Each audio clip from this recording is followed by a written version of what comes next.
Musicians are kind of crazy.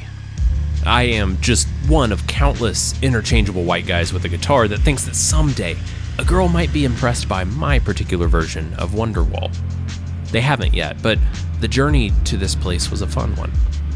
I remember when I was younger and at some church thing, I watched a friend play Hear You Me by Jimmy Eat World on his acoustic guitar for one of the many cute girls in our group. It's a great song, and I watched in reverent wonder as this girl started to cry. The good tears, the kind you really don't see all that often. Now, like so many of my fellow dumb guys, I had no idea how to talk to girls, but I did have an Abilene acoustic guitar from Hastings, and a 4-chord song seemed more approachable than standard words and eye contact, so I decided I had to learn. I practiced that song and that song only. I had a mission and no time for frivolity, and once it was passable enough, I set about the task of mustering the courage to play it in front of someone for the better part of a year. Maybe Lauren, the cute girl in my grade, or maybe Ashley, the girl whose homework I did in 6th grade. But no, the only people that heard my music were a handful of my male friends who all had varying amounts of encouragement towards the endeavor of eventually talking to a girl. It just didn't happen. Something else did, though. I continued to fall in love with every pretty girl I saw for decades to come, yes, but I also found a tangible joy and love for the creation of music.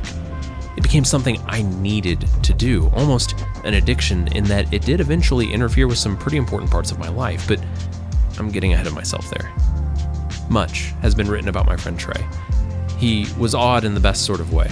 The way that a best friend is written in coming-of-age movies is the way that Trey just existed. He was effortless in his compassion and kindness, and still had an edge and outlandishness to the things he would say and do that was fascinating to my largely sheltered psyche.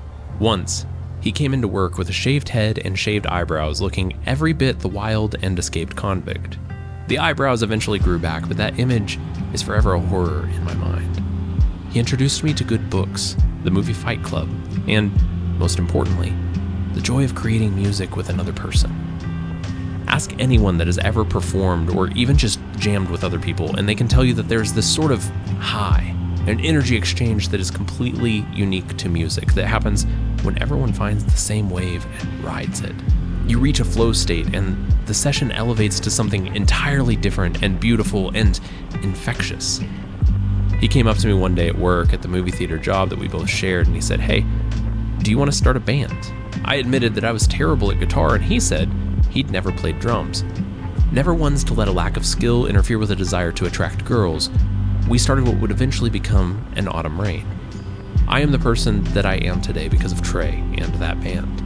We made a demo together in the back house of his dad's place, spending hours recording with a mixer into an I/O card on a PC with a very limited version of Cubase that came with some piece of equipment or something that we had. We took those songs that we had created and gave them to venues that we wanted to play at, and shockingly, a few agreed. Looking back, it was ignorance more than confidence that allowed us that early jump into performance.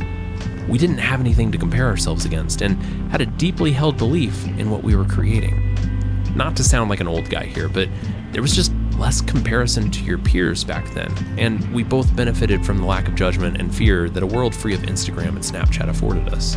We played so many shows, went on short tours, a few of which deserve their own stories, but what I've thought about most recently was that there's this piece of me, the sleeping musician that was only woken up by the waking desire to talk to a pretty girl. Those secondary effects are so important. The domino of chasing one thing and finding another. I think I need to recognize more of those. Without Trey, I wouldn't have my band. Without my band, I would never have gone to the coffee shop where I would meet the mother of my daughter. Without my daughter, I would have lived a life of such different and, in my never humble opinion, less purpose. I was rudderless and empty, and through a series of Bob Ross happy mistakes, I ended up in a life unlike anything I could have imagined for myself as a 16-year-old hoping to one day play Jimmy Eat World for a girl that would be so appreciative she might shed a tear.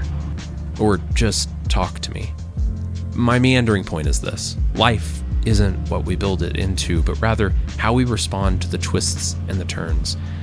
There's a motorcycle metaphor in there somewhere, but it's a little too on the nose. So, if you are disappointed that you chased the wrong thing, don't be afraid to take a step back and look around. I'm not a famous musician, and my version of Wonderwall isn't anything special, but the life I get to exist in now very much is. I am a dad with a best friend I'd never have met without music, and another friend I would have missed if I hadn't had to get an adult job for my daughter. Life is pretty cool that way. If you're still learning your guitar, I hope someone cries the good tears when they listen, but even if they don't, the pursuit of anything is worth the effort. Always. Keep at it. I probably love you.